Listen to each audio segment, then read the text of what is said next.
انسان کے قلب اور باطن سے ایک آواز بلند ہوئی،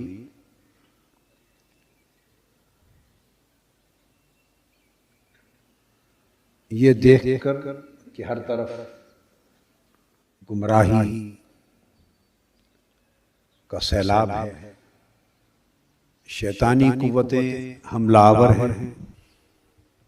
بندے نے عرض کیا باری تعالی ہمیں سیدھا راستہ دکھا جو منزل تک پہنچا دے۔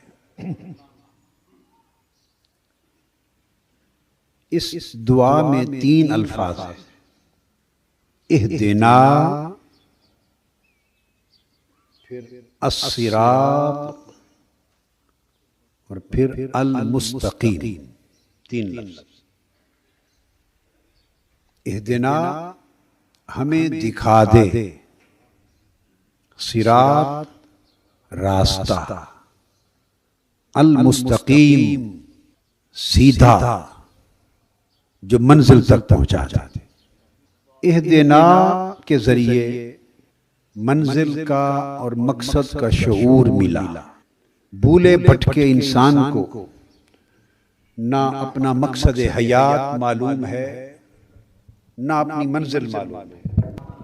حکم ہوا اہدنا کہ باری تعالی ہمیں شعور عطا کر زندگی کے مقصد کا،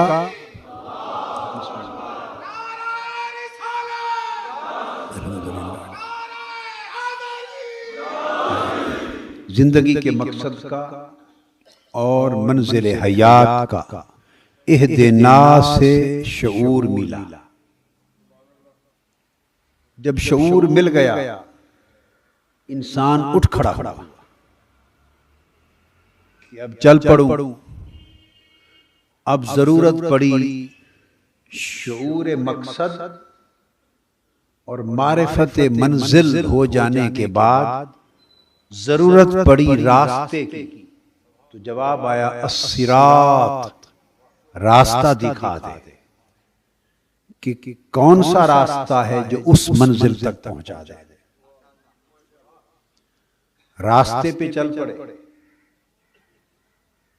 ارد گرد آندیاں دیکھی، حملہ آور لوگ دیکھے، دین کے لبادے میں کفر پھیلانے والے دیکھے،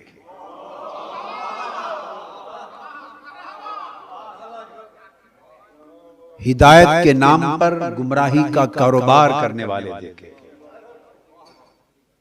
تو راستے پر چلنے والے گھبرا گئے کہ کہیں ہم ہی نہ شکار ہو جائیں۔ تو تیسری آواز آئی المستقیم، استقامت مانگ لو۔ شعور مانگا، دیا، راستہ مانگا، دکھایا، اب اگر یہ ڈر ہے تو استقامت مانگو۔ تو عرض کیا المستقیم، سیدھا راستہ بھی دے، اس میں استقامت بھی دے تاکہ منزل تک پہنچا دے۔ یہ ضرورت اس لیے پڑی کہ جب وہ صراط مستقیم پہ بندہ چل پڑا، منزل کو پہچان کر چل پڑا، تو ادھر سے ایک آواز آئی، شیطانی آواز کان میں گونجی۔ ابلیس چیلنج دے رہا تھا کہ باری تعالی جو پہلے سے گمراہ ہیں وہ تو ہیں ہی میرے، ان کی تو مجھے فکر نہیں، جو گمراہ ہیں وہ تو میرا لشکر ہے، تو ان کی فکر نہیں، وہ تو میرا کام ہی کر رہے ہیں، میرا ہی کام کر رہے ہیں۔ تو تمہیں فکر کن کی ہے؟ فکر ان کی ہے جو صراط مستقیم پہ چل رہے ہیں، ان کی فکر ہے۔ تو پھر تو کیا کرنا چاہتا ہے؟ اس نے قسم کھائی کہ میں جو تیری سیدھی راہ ہے، لَأَقْعُدَنَّ لَهُمْ صِرَاطَكَ الْمُسْتَقِيمِ، جو تیری سیدھی راہ ہے، مجھے تیری عزت کی قسم، فَبِعِزَّتِكَ لَأُغْوِيَنَّهُمْ أَجْمَعِينَ، تیری عزت کی قسم میں ان سب کو گمراہ کر کے چھوڑوں گا۔ تم اسے ان سب کو کیسے گمراہ کرو گے؟ اس نے کہا مجھے تیری قسم، میں جو تیری سیدھی راہ ہے صراط مستقیم اس میں تاک لگا کے بیٹھوں گا، سیدھی راہ پر تاک لگا کر بیٹھوں گا، چونکہ حملہ ان پر کرنا ہے جو صراط مستقیم پہ چل رہے ہیں۔ قرآن ہاتھ میں لے کر بیٹھوں گا، چونکہ صراط مستقیم پر تاک لگا کے بیٹھا ہوں، اور حملہ ان پر کرنا ہے جو ہدایت کی راہ پر چل رہے ہیں۔ تو ان ہدایت کی راہ پر چلنے والوں پر حملہ کرنے کے لیے ہتھیار قرآن ہی کا بہتر اور کارگر ہے۔ قرآن لے کے بیٹھوں گا، اسلام کا حوالہ لے کے بیٹھوں گا، دین کا حوالہ لے کے بیٹھوں گا، تب ہی تو صراط مستقیم پر چلنے والے میری بات سنیں گے۔ اس پر بیٹھوں گا اور گمراہ کر دوں گا۔ باری تعالیٰ نے اس کا چیلنج سن لیا، حکم ہوا بدبخت ان عبادی لیس لک علیہم بسلطان، تجھ سے جتنا ہو سکے تو صراط مستقیم پر تاک میں بیٹھ، جتنے حملے تو کر سکے کر، جتنے منصوبے تو بنا سکے بنا۔ میری بات بھی سن لے، ان عبادی جو میرے بندے ہیں ان پر تیرا بس نہیں چلے گا، جو میرے بندے ہیں ان پر تیرا بس نہیں چلے گا، ہاں جو زر کے بندے ہیں ان پہ چلتا رہے گا، جو زر کے بندے ہیں ان پہ چلتا رہے گا، میرے بندوں پر نہیں چلے گا۔ تو گویا اللہ پاک نے اب یہاں ایک بات ہے، وہ ہدایت کی راہ پر حملہ آور ہوا، بچانا ہدایت کو مقصود ہے، بچانا ہدایت یافتگان کو مقصود ہے، مگر بچانے کے لیے رب کائنات نے فرمایا ان عبادی میرے بندوں پر تیرا بس نہیں چلے گا۔ تو اس نے اپنی ہدایت کی راہ بچانے کے لیے اپنے بندوں کو ڈھال بنا دیا، اپنے بندوں کو ڈھال بنا دیا۔ تو پھر ہم کیسے بچیں گے باری تعالیٰ؟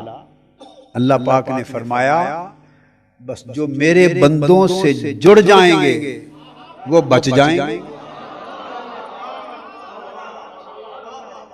عبادی جو میرے بندوں سے جڑ جائیں گے وہ بچ جائیں گے، اور جو میرے بندوں سے جدا رہیں گے اور خود سے قرآن کی بات کرنا چاہیں گے وہ پھنس جائیں گے، وہ پھنس جائیں گے، اس لیے کہ یہ قرآن ہی نے تو اعلان کیا ہے یُضِلُّ بِهِ کَثِیرًا وَیَہْدِی بِهِ کَثِیرًا، بہت سے یہی قرآن پڑھ کے ہدایت پا رہے ہیں اور بہت سے اسی قرآن کے نام پر گمراہ ہو رہے ہیں۔ لہذا جو ہدایت یافتہ رہنا چاہتے ہیں وہ کسی مشخص ہدایت کو ڈھونڈیں، جو ہدایت یافتہ رہنا چاہتے ہیں وہ مشخص نمونے ڈھونڈیں ہدایت کے، جو قرآن کی راہ پر رہنا چاہتے ہیں وہ چلتے پھرتے قرآن ڈھونڈیں، وہ چلتے پھرتے قرآن ڈھونڈیں، قرآنی ہدایت کا مشخص نمونہ ڈھونڈیں، ایسی شخصیتوں کو ڈھونڈیں جو قرآن میں ڈھل گئی ہیں اور قرآن جن میں ڈھل گیا ہے، ایسوں کو ڈھونڈیں جو قرآن کے ساتھ ہیں اور قرآن جن کے ساتھ ہیں، ایسوں کو ڈھونڈیں جو قرآن کے ساتھ ہیں اور قرآن جن کے ساتھ ہے جو قرآن میں اس طرح ڈھل گئے ہیں کہ وہ اور قرآن اب کبھی جدا نہیں ہو سکتے. تو آقا علیہ الصلوۃ والسلام کی بارگاہ میں عرض کیا آقا کسی ایسے کا نام ہی بتا دے, کسی ایسے کی نشاندہی کر دے, کوئی نشان بتا دیں پھر ہم چل پڑیں گے. تو میرے آقا نے فرمایا علی مع القرآن والقرآن مع علی لا یفترقا حتی یردا علی الحوض. فرمایا اگر چلتے پھرتے قرآن کو ڈھونڈنا ہے, قرآن کی ہدایت کے مشخص نمونے ڈھونڈنے ہیں, ان کو ڈھونڈنا ہے جو قرآن سے اور قرآن جن سے جڑ گیا ہے, تو فرمایا سنو علی قرآن کے ساتھ ہے, قرآن علی کے ساتھ ہے. یہ ایسے جڑ گئے ہیں کہ حوض کوثر پر آنے تک جدا نہ ہو. سب سے پہلے نئی ویڈیوز کو حاصل کرنے کے لیے شیخ الاسلام ڈاکٹر محمد طاہر القادری کے آفیشیل یوٹیوب چینل کو سبسکرائب کریں اور بیل آئیکن کلک کریں.